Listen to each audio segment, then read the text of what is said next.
You guys tahu kan yang Ju berada dekat dunia berkongsi untuk mencipta legacy dekat BE International. Kalau you guys tak nampak your result, mana tahu this your journey untuk you guys nak berjaya. But mestilah kita akan lalui fasa-fasa pembelajaran, fasa-fasa kita tengah terima satu rejection, yang mana yang terima any message daripada Ju, kalau rasa kurang senang ataupun korang mungkin ada something yang nak cakap, korang doakan Ju yang Ju boleh bantu lebih ramai lagi orang. Sebab Ju message not telling that yang you must buy that product yang Ju share.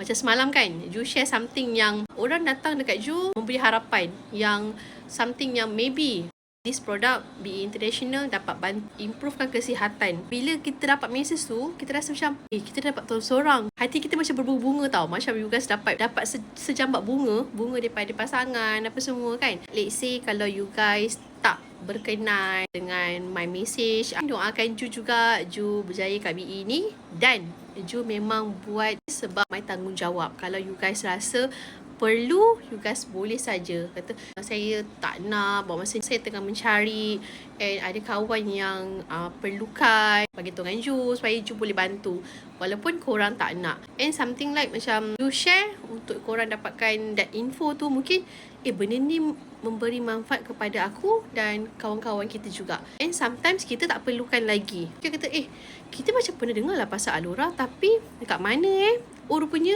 2-3 years ago Ju yang pernah share this product, this opportunity. Sebab dekat BE ni sebenarnya peluang yang sangat-sangat besar bukan Alora tau, but ubah kehidupan kita. Sometimes orang kata produk BE mahal, tapi yang mahal adalah ubah kehidupan kita.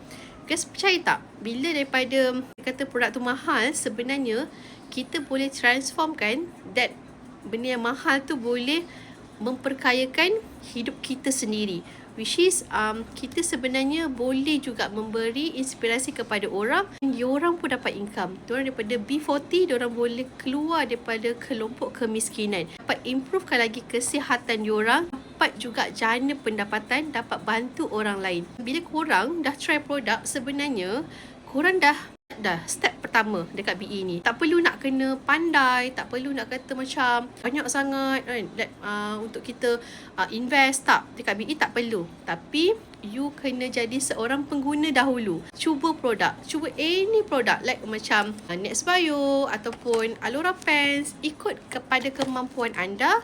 Berkongsilah secara ikhlas. Kita bukan macam you kena cerita yang macam bawah sangat kan. Tak, hanya berkongsi pengalaman anda selepas menggunakan Alora Pens, Biul, Nextbio dan sebagainya. So berkongsi seikhlas hati, insya-Allah Allah akan hadirkan orang yang baik-baik kepada anda untuk anda bantu mereka dalam journey kesihatan maupun untuk jana pendapatan. Kalau anda percaya dengan video ni dapat mengubah nasib anda kelak, anda boleh saja WhatsApp Ju. So boleh join our team untuk kita grow sama-sama. Okay?